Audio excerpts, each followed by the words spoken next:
삼손 자신에게 속다라는 제목으로 하나님 말씀 증거하도록 하겠습니다.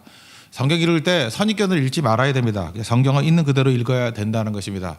특별히 삼손같이 유명한 사람에 대해서는 영화나 또는 뭐 뮤지컬 이런 거에 영향을 받아서 이 선입견을 가지고 볼 때가 있습니다. 그러니까 힘센 바보라든지 여자 밝히는 논팽이라든지 또는 뭐 트러블 메이커라든지 뭐 이런 식으로 생각하면 이게 성경을 제대로 읽을 수 없다라는 것입니다. 삼손은 외로운 사사입니다. 홀로 뛴 사사예요. 처음부터 끝까지.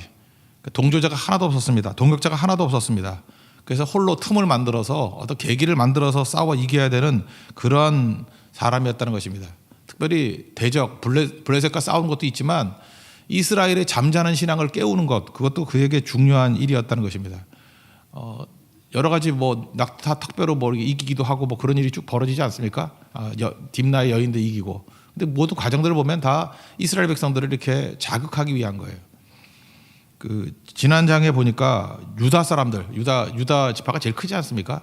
3,000명이 올라옵니다. 도와주러 올라온 줄 알았더니 아니었죠. 15장 11절로 보니까 너는 블레셋 사람이 우리를 다스리는 줄 알지 못하느냐, 그러면서 잡아가려고 온 겁니다. 3,000명 데리고 와가지고. 그러니까 이게 속이 터지는 거죠. 그래서 낙타탑뼈로 또 뭐 죽이고 하는 얘기가 나오지 않습니까? 여기서 말하는 게 뭐예요? 삼손은 외로웠다. 그리고 삼손이 있는 시대에는 그 누구도 삼손을 도우려 하지 않았다. 할 수 없이 여우 300마리를 데리고 여우를 동역자로 삼아서 뛸 수밖에 없는 그런 상황이었다. 그런 얘기입니다.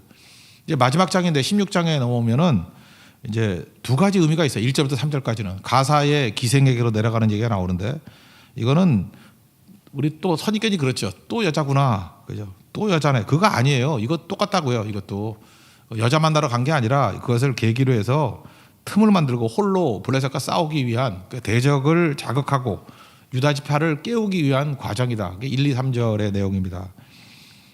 그 블레셋은 5개 성 연합인 거 아시죠? 맨 밑에가 가사예요. 가사가 지금의 가자지고 가사, 가드, 에글론, 아스타롯, 아스돗, 이게 5개거든요. 5개 도시. 제일 남쪽에 있는 핵심 도시가 가사.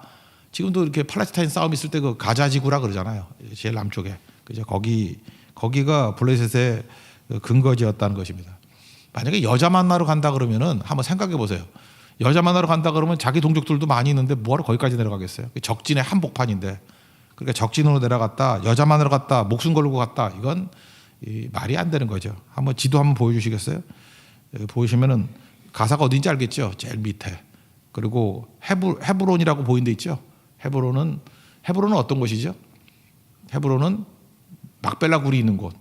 또 헤브론은 어떤 곳이에요? 이 산지를 내게 주소서 하고 갈렙이 싸워서 이긴 성, 여호수아 14장. 헤브론은 어떤 곳이에요? 다윗이 최초로 유다 지파의 수도로 삼은 곳. 그러니까 유다 지파의 한복판이라고요. 됐죠? 예, 거기까지입니다. 근데 가사까지, 여기까지 가사에서 헤브론까지 길이가 60km쯤 되거든요. 여기서부터 뭐 한 용인 정도, 뭐 그 정도 된다 그러더라고요. 예, 그 정도 거리예요. 그 정도 거리에 그가 내려가 가지고 거기는 문짝 뜯어 가지고, 그 문짝이란 게 뭐예요? 그들의 그 랜드마크거든요. 가장 상징적인 거, 모욕적인 거예요. 문짝 뜯어 가지고 60km를 메고 헤브론으로 올라간 거예요. 두 가지 의미가 있죠. 블레셋에게는 모욕을 주는 거죠. 자극하는 거, 모욕감을 주는 거, 그죠? 그 다음에 도전하는 거고, 그 다음 유다 지파에게는 뭘 보여주는 거예요? 하나님이 함께 하시면, 야 봐라, 내가 가사 한복판에 있는 이런 문짝까지 뛰어올 정도로 하나님이 함께 하시면 승리할 수 있다. 유다 지파에 일어나라, 그런 뜻이죠. 그런데 본척도 하지 않았습니다. 그게 1, 2, 3절의 얘기예요. 삼손이 이렇게 홀로 발버둥쳤음에도 불구하고, 하나님의 능력으로 이렇게 싸웠음에도 불구하고 대적들은 열받아 하지만 동족들은 하나도 동조하지 않더라. 그 얘기가 여기 나와 있다라는 것입니다. 1, 2, 3절 한번 읽겠습니다. 시작. 삼손이 가사에 가서 거기서 한 기생을 보고 그에게로 들어갔더니 가사 사람들이 삼손이 맞다고 알려짐에 그들이 곧 그를 애워싸고 밤새도록 전문에 매복하고 밤새도록 조용히 하며 이르기를 새벽이 되거든 그를 죽이리라 하였더라. 삼손이 밤중까지 누워있다가 그 밤중에 일어나 성 문짝들과 두 문설주와 문빗장을 빼어가지고 그것을 모두 어깨에 메고 헤브론 앞산 꼭대기로 가니라. 여기 2절 같은 데 보니까 포위하고 애워싸고 매복했다 그러지 않습니까? 그러니까 이거 뭐 여자 만나러 간 거 아니에요. 도전하러, 그러니까 기생의 집에 어떤 틈을 보기 위해서 들어갔을 뿐이지 사람들 모아가지고 지금 자극하기 위한 것이지 이게 뭐 기생 만나러 갔다 그렇게 얘기할 수는 없다라는 것입니다. 도발과 자극이다. 그리고 문짝 뛰어가지고 60km나 올라왔어요. 이건 또 무슨 의미죠? 유다 지파에게 일어나라 주의 백성, 그것을 자극하기 위한 내용이었다. 이때에 가사 사람들이 얼마나 모욕감을 느꼈는지 나중에 삼손 잡고 난 다음에 두 눈 뽑고 가사로 데려가 가지고 보복하는 거예요. 21절 한번 미리 한번 읽어볼까요? 21절. 이 가사 사람들의 분노가 얼마나 컸는지 21절 읽겠습니다. 시작. 블레셋 사람들이 그를 붙잡아 그의 눈을 빼고 끌고 가사에 내려가 놋줄로 매고 그에게 옥에서 맷돌을 돌리게 하였더라. 예, 왜 그렇죠? 나는 모욕감을 느꼈어, 뭐 이런 거죠. 그죠? 나는 모욕을 느꼈다고. 모욕과 분노, 도발, 자극 이런 것 때문에 이렇게 가사가 펄펄 뛰었다라는 것입니다. 여기서 할 수 있는 게 뭐예요? 홀로 뛴 삼손, 이스라엘을 깨우다. 근데 깨지 않는 이스라엘의 모습, 참 안타까운 모습이 있더라는 것입니다. 그리고 그 다음에 나오는 얘기가 뭐냐면 이게 들릴라의 실체가 되게 중요한 건데, 전 들릴라에게 별명을 붙여주고 싶어요. 가론 유다 들릴라. 그러니까 가론 유다 이미지가 똑같아요. 돈 때문에 팔아먹은 거예요. 돈 때문에 스승 팔아먹듯이 삼손 팔아먹은 존재, 그게 들릴라였다는 것입니다. 이게 4절부터 22절까지 나오는데 들릴라의 정체가 뭐냐라는 거예요. 우리는 그냥 상식적으로 이렇게 생각해요. 1, 2, 3절하고 이걸 혼돈해가지고 들릴라가 기생인지 알아요. 그건 가사의 기생 얘기고 4절부터 딴 얘기거든요. 근데 앞에 기생 얘기가 나오니까 주의하여 읽지 않으니까 그냥 들릴라가 그 여잔가 보다 하면서 기생을 생각하는데 아니죠. 다른 얘기라고, 다른 얘기. 그리고 또 하나는 들릴라가 블레셋 사람이라고 생각하는데, 그래서 제가 다시 한번 확인해 보려고 집단지성을 이용하려고 우리 교육자들한테 다 알려줬어요. 한번 찾아보라고. 그랬더니 들릴라가 블레셋 사람이라는 증거가 없어요. 그리고 들릴라라는 이름 자체가 히브리 이름이고, 그렇다고 또 뭐 히브리 사람이라고 하는 뭐 증거도 없지만 절대로 블레셋 사람이라는 증거도 없어요. 그러니까 모르는 거예요. 모르면은 블레셋 사람이라고 말할 이유가 없잖아요. 그죠? 그러니까 들릴라는 블레셋 사람이 아니다. 그리고 그 블레셋 사람이 아니라는 특징들이 여러 가지 나온다고요. 하나는 뭐냐? 그 딥나 여인 기억있죠? 뭐 수수께끼 할 때 알려달라, 안 알려주면 죽여버린다, 불태워 죽인다. 그래서 아버지하고 그 여자 죽이는 거 나오죠. 근데 여기는 방백들이 찾아와가지고 돈으로 회유하잖아요. 그러니까 블레셋 사람 아니라는 거 알 수 있죠. 예, 그리고 나중에 또 뭐라 그래요? 야, 블레셋 사람이 쳐들어왔다. 뭐 이러니까 자기가 블레셋 사람인데 그렇게 말하겠어요? 삼손이 화들짝 놀라가지고 나가는 장면들을 보면은 이 들릴라가 기생이 아니다, 블레셋 사람이 아니다. 이걸 전제를 가지면, 그러니까 유대 사람이에요. 유대 사람. 그러니까 삼손이 자기 동족 사랑하는 게 뭐 잘못인가요? 그죠? 그런 거 아니겠죠.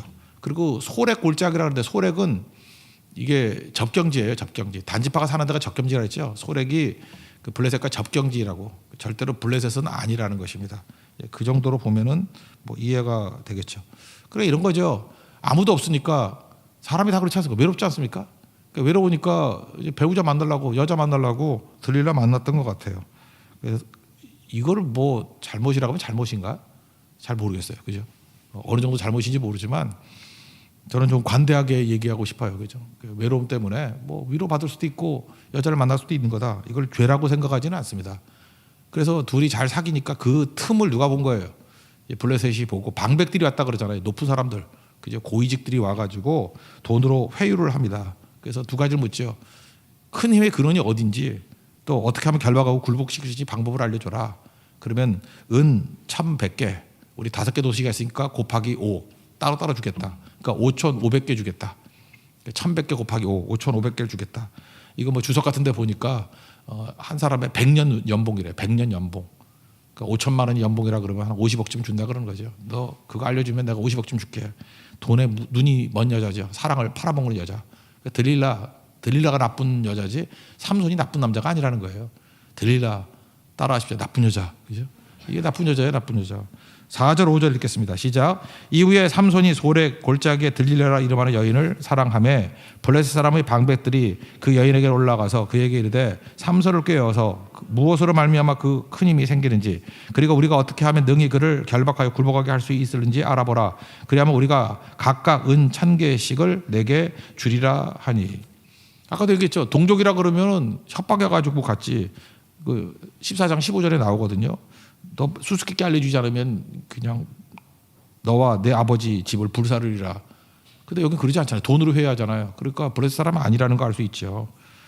그러고 난 다음에 6절부터 14절까지 뭐 장황하게 이거 설명 뭐 간단히 할게요. 어떻게 하면 힘이 어디서 나와 하면서 세 가지 뭐 거짓말하고 뭐 맞추고 하는 거 있죠. 뭐 새 활줄 7개로 결박하면 된다. 그랬더니 아니었고, 뭐 새로운 밧줄로 묶으면 된다. 그것도 아니었고, 머리카락을 7가닥으로 뭐 배틀의 날실과 섞어서 짜라. 나 이게 뭔 소리인지 모르겠어. 뭐 하여튼간에 뭐 뭔짓을 해라. 그랬더니 그것도 아니었고. 근데 다 특징이 뭐예요? 블레셋 사람이다. 그러면 힘을 얻게 된 거죠. 그러니까 들릴라가 돈 받고 삼손 팔아먹는 거죠. 그게 9절, 12절, 14절 4번 나오는데 9절 하나만 한번 읽어보세요. 9절 시작. 이미 사람을 방 안에 매복시켰으므로 삼손에게 말하되 삼손이여 블레셋 사람들이 당신에게 들이닥쳤느니라 하니 삼손이 그 줄들을 끊기를 불탄 삼시를 끄는 같이 하였고 그의 힘의 근원을 알아내지 못하니라. 여기 블레셋 사람들이 매복돼 있었잖아요. 그래서 그가 진짜 묶여 있으면 죽여버리려고 뭐 이런 일이 있었다는 것입니다. 여기서 들릴라의 정체, 이게 들릴라에게 초점을 맞추는 거예요. 가론유다 같은 존재라는 것입니다. 그죠? 돈밖에 모르는 여자. 그래서 계속 알아내려고 달달 볶는 거죠. 졸라다는 거죠. 그래서 삼손이 사랑하는 여자니까 죽을 지경이 되었다는 거예요. 여자들 뭐 특유의 그런 거 있지 않습니까? 뭐 사랑한다며 이러고 사랑하는데 비밀이 어디 있어? 너는 나를 안 믿는 거야. 우리 사이에 비밀이 있으면 안 돼. 이런 말에 속지 마세요, 남자들. 절대 속으면 안 돼. 이 들릴라 같은 여자야. 그러면서 나가야 된다고. 근데 사탄아 물러가라. 그리고 떠나가야 되는데 그 자리에 머물러 있었던 게 뭐 문제는 문제죠. 15, 16절 읽겠습니다. 시작. 들릴라가 삼손에게 이르되 당신의 마음이 내게 있지 아니하면서 당신이 어찌 나를 사랑한다 하느냐. 당신이 이로써 3번이나 나를 희롱하고 당신의 큰 힘이 무엇으로 말미암아 생기는지를 내게 말하지 아니하였도다 하며 날마다 그 말로 그를 재촉하여 조름에 삼손의 마음이 번민하여 죽을 지경이라. 그 악한 여자의 특징은 계속 이렇게 재촉하고 졸라서 번뇌하여 죽을 지경이 되게 만드는 거, 이거라는 거예요. 그래서 나중에 뭐 진심이라고 말하잖아요. 지가 뭐냐면 나 나실인이다. 그래서 머리카락에 힘이 있다. 자르면 보통 사람이 된다. 이건 자기 생각이에요. 자기 생각. 이렇게 얘기를 했다는 것입니다. 17절 읽겠습니다. 시작. 삼손이 진심을 드러내어 그에게 이르되 내 머리 위에는 삭도를 대지 아니하였나니 이는 내가 모태에서부터 하나님의 나실인이 되었습니다. 만일 내 머리가 밀리면 내 힘이 내게서 떠나고 나는 약해져서 다른 사람과 같으리라 하니라. 그러니까 여자 들릴라가 가론유다가 이제 여자 가론유다 들릴라가 이제 팔아먹었다는 거죠. 그래서 결국은 돈 받고 그 팔아넘긴 거예요. 그거까지 한번 읽어볼까요? 18, 19절 읽겠습니다. 시작. 들릴라가 삼손이 진심을 다 알려주므로 사람을 보내어 블레셋 사람들의 방백들을 불러 이르되 삼손이 내게 진심을 알려주었으니 이제 한 번만 올라오라 하니 블레셋 방백들이 손에 은을 가지고 그 여인에게로 올라오니라. 들릴라가 삼손에게 자기 무릎을 베고 자기 하고 사람을 불러 그의 머리털 7가닥을 밀고 괴롭게 하여 본즉 그의 힘이 없어졌더라. 그러니까 여기서 중요한 메시지는 뭐예요? 돈을 사랑하며 믿음을 저버리는 들릴라 같은 인생 살지 말라는 거예요. 뭐 들릴라 우리 아닐 수 있다. 이게 보장 못하죠. 그 돈을 사랑함이 일만하게 뿌리라 그러잖아요. 돈 때문에 넘어갔던 사람 많이 있어요. 그러니까 믿음하고 돈, 그래서 하나님과 재물을 동시에 섬길 수 없다. 들릴라가 그런 케이스였죠. 재물에 마음 뺏겨서 사랑하는 남자를 이게 뭐 죽음으로 내몰 수 있는, 또 믿음 저버릴 수 있는 그런 모습이 있다는 것입니다. 그러니까 들릴라 되지 말자. 이게 중요한 거죠. 돈 사랑하다 망하는 인생 되지 말라. 이게 중요한 것입니다. 근데 여기서 중요한 거는 삼손이요, 들릴라에게만 속은 게 아니라 또 하나 중요한 메시지예요. 자기 자신에게 속았다라는 것입니다. 자기 자신에게 속았다는 게 뭐냐? 삼손은 뭐라고 생각했냐면 내 힘의 근원이 머리카락에 있다고 생각했어요. 근데 앞부분에 우리 성경 쭉 읽어봤지만 하나님이 네 머리카락에 능력이 있느니라 이렇게 말한 적이 있습니까? 한 번도 없어요. 머리카락에 힘이 있다. 그럼 우리 다 머리카락 길러야지. 그리고 제가 제일 능력 없겠네요. 머리카락 없으니까. 그죠? 그렇잖아요. 머리카락에 능력이 있다고 주님이 말한 적이 없단 말이에요. 한 번도 없는데 삼손 스스로 그냥 혼자 생각한 거예요. 혼자. 나실인이니까 머리카락 긴 게 좀 특징이잖아요. 그래서 혼자 생각한 거예요. 아, 머리카락에 능력이 있는가 봐. 근데 그 자기 혼자 그렇게 믿었을 뿐이에요. 그래서 자기가 믿음대로 되는 거죠. 나 머리카락 자랐으니까 능력이 없다. 그러니까 능력이 없어진 거고. 삼손의 힘의 근원은 머리카락에 있는 게 아니라 하나님께 있습니다. 여러분 믿습니까? 하나님께 있는 거잖아요. 하나님께. 특별히 항상 힘이 있었던 것 같지도 않아요. 하나님께서 여호와의 영이 임했을 때만 힘이 임했다고. 먼저 처음 삼손 불렀을 때 장면 13장 그 마지막 절 25절에 보니까 여호와의 영이 그를 움직이기 시작했다 이렇게 나와요. 그러니까 여호와의 영이 시작한 거, 영이 임했을 때 그다음에 14장 6절에 보니까 사자 찢어 죽이는 얘기가 나오죠. 14장 6절 여호와 영이 임해서 사자를 염소 새끼같이 찢어 주겠다. 그러니까 이게 머리카락 때문에 힘이 생긴 게 아니라 여호와 영이 임했을 때라고요. 또 14장 19절을 보니까 그 수수께끼 맞췄다고 또 옷 달라 그럴 때 옷 주는 거 있잖아요. 14장 19절 보니까 아스글론에 가서 30명 죽일 때도 여호와의 영이 임했다 이렇게 나와요. 30명 때려 죽일 때도 여호와 영이 임했을 때고, 그죠? 그 다음에 15장 우리 뭐 지난주에 살폈던 건데 15장 14절 여호와의 영이 임하니까 나귀 턱배로 브레스 사람 1000명을 때려 죽이고 라맛 레이 턱배의 산 이렇게 이름 지었던 거잖아요. 그것도 여호와 영이 임했을 때라고. 그러니까 머리카락의 힘이라고 말한 적이 한 번도 없어요. 그런데 삼손이 스스로에게 속은 거라고요. 내 힘의 근원은 하나님께 있고 여호와 영에 있다라는 거를 본인만 몰라. 머리카락에 있다고 생각한다. 머리카락에. 스스로가 그렇게 믿었어요. 스스로가 그렇게 속는 거죠. 우리도 그럴 수 있죠. 우리도 분명히 하나님의 능력으로 기도의 힘으로 성령의 힘으로 승리를 거뒀는데 이렇게 생각해요. 내 학벌이 내 힘이야. 내가 뭘 잘했어. 역시 좋은 대학 나와야 돼. 이렇게 믿는 경우 있잖아요. 역시 머리가 좋아야 돼. 모르게 일이 됐어. 역시 내가 돈이 있으니까 일이 되는 거지. 그러니까 명목상으로는 믿음이에요. 믿음 있는 사람인데 돈이 있으니까 일이 되는 거지. 그러니까 학력이 있으니까 일이 되는 거지. 우리 집안에 배경이 있으니까 일이 되는 거지. 그 진짜 힘의 근원과 자기가 생각하는 힘의 근원이 달랐다라는 거예요. 이게 삼손의 착각이죠. 스스로가 속은 거예요. 머리카락에 힘이 있다? 아니죠. 하나님께 힘이 있는 거고 기도의 힘이 있는 거고 성령의 힘이 있는 거죠. 믿는 대로 되는 거죠. 그래서 여호와의 힘이 뭐 여호와께서 떠났다 그러는데 이게 뭐예요? 자의적으로 지가 뛰니까 여호와 영이 임했을 때만 뛰었지 뭐 자의적으로 뛸 때 뛰었나? 그거 아니라는 거죠. 그리고 22절 같은데 특별히 머리카락이 밀리면 다시 자라기 시작했다. 머리카락이 자란다고 힘 생기냐? 그런 얘기하고 똑같은 거예요. 조롱조예요. 머리카락 안 하다. 머리카락에 주목해봐라. 머리카락 얘기 안 나와요. 그래서 나중에 머리카락이 길었더니 힘이 생겼다. 그런 얘기 없죠. 기도했을 때 능력이 나타났다. 그런 얘기가 나오지 머리카락하고 상관없다라는 거예요. 그러니까 삼손은 스스로에게 속았어요. 머리카락이 힘이다. 아닙니다. 그리고 블레셋 사람들도 속은 거죠. 힘의 근원이 뭐야? 그러면 머리카락을 그들도 믿었어요. 아니에요. 하나님이 힘이에요. 다 속았어요. 블레셋 사람도 속고, 그죠? 들릴라도 속고, 삼손도 속고. 여호와 하나님이 힘이지, 성령이 힘이지, 기도가 힘이지 무슨 머리카락이 힘이야? 그래서 여기서 장황하게 써있는 게 뭐냐면 우리가 이 세상을 살면서 이런 바보짓 하고 있다는 거예요. 엉뚱한 짓, 힘이 아닌 걸 힘이라고 그걸 참느라고 노력하고 돈 주고 난리치고. 근데 결국은 뭐예요? 다 깨지고 난 다음에 광야에서 엎드려서 여호와 하나님만이 나의 힘이시요 나의 능력 되십니다. 아까 찬양이 있잖아요. 오직 주님만이 나를 숨쉬게 한다고. 주님만이 나의 능력이 되신다고. 내 아픔을 아신다고. 그 고백이 그 고백. 그 고백이 나올 때 비로소 일어설 수 있다라는 것입니다. 20절부터 22절까지 내용 읽겠습니다. 시작. 들릴라가 이르되 삼손이여 블레셋 사람이 당신에게 들이닥쳤느니라 하니 삼손이 자랑을 깨며 이르기를 내가 전과 같이 나가서 몸을 떨치리라 하였으나 여호와께서 이미 자기를 떠나신 줄을 깨닫지 못하였더라. 블레셋 사람들이 그를 붙잡아 그의 눈을 빼고 끌고 가사에 내려가 노줄로 매고 그에게 옥에서 맷돌을 돌리게 하였더라. 그의 머리털이 밀린 후에 다시 자라기 시작하니라. 이제 다곤 신전에 끌고 갔습니다. 그때 얘기했죠. 위에는 남자고 밑에는 생선인 그런 인어 남자 인어 같이 생긴 게 다곤인데, 그러니까 삼손은 여자만 쫓아다니는 힘센 바보가 아니라는 거예요. 여기 블레셋 사람들이 그의 삼손에 대한 평가를 보세요. 명확히 나오자고요.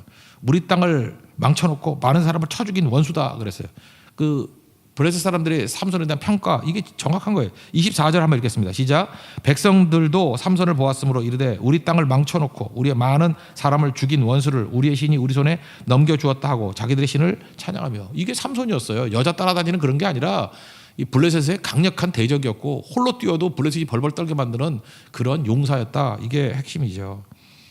그리고 다 모였을 때 3,000명이 모였습니다.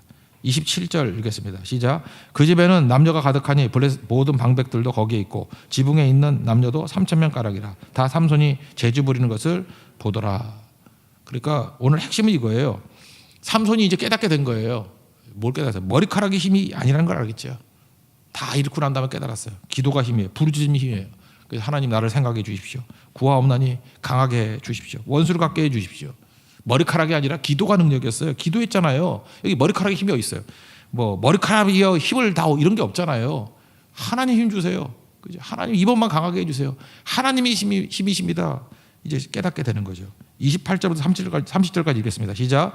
삼손이 여호와께 부르짖어 이르되 주 여호와여 구하옵나니 나를 생각하옵소서. 하나님이여 구하옵나니 이번만 나를 강하게 하사 나의 두 눈을 뺀 블레셋 사람에게 원수를 단번에 갖게 하옵소서 하고, 삼손이 집을 버틴 두 기둥 가운데 하나는 왼손으로 하나는 오른손으로 껴 의지하고, 삼손이 이르되 블레셋 사람과 함께 죽기를 원하더라 하고 힘을 다하여 몸을 굽힘에 그 집이 곧 무너져 그 안에 있는 모든 방백들과 온 백성에게 덮이니 삼손이 죽을 때 죽인 자가 살았을 때 죽인 자보다 더욱 많았더라. 그러니까 하나님 앞에 마지막까지 충성했던 하나님의 종이었다, 이걸 말해주고 있습니다. 삼손의 힘의 근원 어디에 있습니까? 몸 어디에 있는 거 아니에요. 그거 없애자, 그거 아니라는 거예요. 다 속았습니다. 능력은 하나님께 있습니다. 능력은 기도에 있고 성령께 있다라는 것입니다. 비로소 홀로 뛰었던, 평생 홀로 뛰었던 삼손이 거의 뭐 순교죠. 이렇게 죽고 난 다음에 비로소 사람들이 조금씩 움직이기 시작했어요. 그 움직이기 시작했다는 것을 보여주는 게 31절입니다. 시작. 그의 형제와 아버지의 온 집이 다 내려가서 그의 시체를 가지고 올라가서 소라와 에스다올 사이 그의 아버지 마노아의 장지에 장사하니라. 삼손이 이스라엘의 사사로 20년 동안 지냈더라. 여기 소라와 에스다올 사이가 어디예요? 그가 처음 부르심 입었을 때의 장소예요. 성령이 임했던 장소라고요. 그 장소에서 다시 사람들이 모이기 시작했다. 이제 성령의 불길이 퍼져나가기 시작하더라. 뭐 이런 식으로 마무리를 짓습니다. 히브리서 11장을 보면은 믿음장이라고 그러잖아요. 32절에 내가 무슨 말을 더하려? 기드온, 바락, 삼손, 입다, 다윗 및 사무엘과 선지자들의 일을 말하려면 내게 시간이 부족하리로다. 그러니까 시간이 없어 다 말 안 했다는 거예요. 여러분 구약에서 사무엘이나 다윗 얼마나 중요한 사람이에요. 근데 히브리서 11장에는 다윗의 믿음에 대해서는 생략해 버렸어요. 왜? 너무 할 말이 많아서. 그러니까 생략했는데 그중에 삼손도 할 말 많은데 그냥 한 줄로 생략한다. 그러면서 사실은 그 뒤에 나오는 얘기들이 제가 볼 때 삼손 얘기예요. 삼손 얘기. 33절 보니까 그들은 믿음으로 나라들을 이기기도 하며, 블레셋 나라들을 이겼잖아요. 홀로. 의를 행하기도 하고, 의를 세웠잖아요. 기준 세우고. 약속을 받기도 하고, 사자들의 입을 막기도 하고. 이 사자 그러니까 잠깐 다니엘만 생각나는데 사자 입을 막고 찢어 죽인 게 누구예요? 삼손이라고. 삼손. 그러니까 삼손 이미지라고요. 또 34절 보니까 불의 세력을 이기기도 하고, 칼날 피하기도 하고, 연약한 자하고 강하게 되기도 하고. 특별히 36절 같은 데가 이게 맞죠. 어떤 이들은 이제 16장 얘기예요. 조롱과 채찍질뿐만 아니라 결박과 옥에 갇히는 시련도 받았으며, 삼손이 그랬잖아요. 그리고 마지막 순간에 뭐라 그래? 이런 사람은 세상이 감당하지 못하느니라. 저는 이게 삼손이라고 생각해요. 삼손. 삼손에 대한 이미지 거의 다 있잖아요. 끝까지 홀로 하나님 말씀만 붙들고 뛰다가 마지막엔 장렬하게 순교했던 사람이었다. 한 사람의 충성을 통해서 하나님의 일들도 이루어질 수 있다. 삼손같이 끝까지 충성하는 하나님의 거룩한 종 되기를 바랍니다. 오늘 메시지를 얘기해 보면 깨우는 사역이었어요. 그죠? 이렇게 가사의 기생에 내려갔던 이유는 뭐냐? 대적들을 도발하는 것도 있었지만 헤브론, 특별히 유다 지파를 깨우기 위해서 문짝 뜯어가지고 유다의 본산인 헤브론에 가가지고 유다 지파여 정신 차려라. 하나님이 이렇게 능력 주시는데 나 잡아 가려고만 3,000명 모이지 말고 분연히 일어나라. 근데 깨지 않았죠. 깨우는 사역. 여러분 자다가 깨는 하나님의 종들 되기를 바랍니다. 또 들릴라는 뭐예요? 돈 사랑해서 믿음 저버리고 돈 사랑해서 사랑 팔아먹는 이런 어리석은 짓 하지 말라는 거예요. 하나님만 사랑하라. 그리고 삼손 자신도 착각을 한 거죠. 자기가 하나님의 능력을 많이 받았는데 그것이 머리카락에 있다고 착각을 한 거예요. 여러분들 착각에 빠지잖아요. 젊었을 때 쓰임 받는 거지, 뭐 돈 있어야 쓰임 받는 거지, 건강에 쓰임 받는 거지, 뭐 여자 같으면 남자라야 쓰임 받는 거지, 또 뭐라 그래요? 뭐 학벌이 좋아야 쓰임 받는 거지. 이게 다 머리카락 때문에 쓰임 받는다고 생각하는 착각들이에요. 힘은 머리카락에 있는 게 아니라고. 힘은 머리카락에 있는 게 아니에요. 힘은 하나님께 있습니다. 힘은 기도에 있습니다. 힘은 성령에 있습니다. 그거 믿고 나가라는 것입니다. 그거 다시 제자리로 돌아왔죠. 정신 차린 삼손 마지막 충성 다해서. 어찌 보면 이게 뭐 거의 십자가 사건 같은 일들이 벌어지지 않습니까? 자기가 죽고 백성을 살리는 그런 거룩한 사역에 쓰임받게 되더라는 것입니다. 성령 충만하게 하나님의 능력으로 승리하는 하나님의 종 되기를 축원합니다. 예, 자리에서 일어나겠습니다. 불을 내려주셔서 찬양하겠습니다. 율동하고 우리 뜨거운 능력으로 재무장하는 시간 되게 해달라고 기도하겠습니다.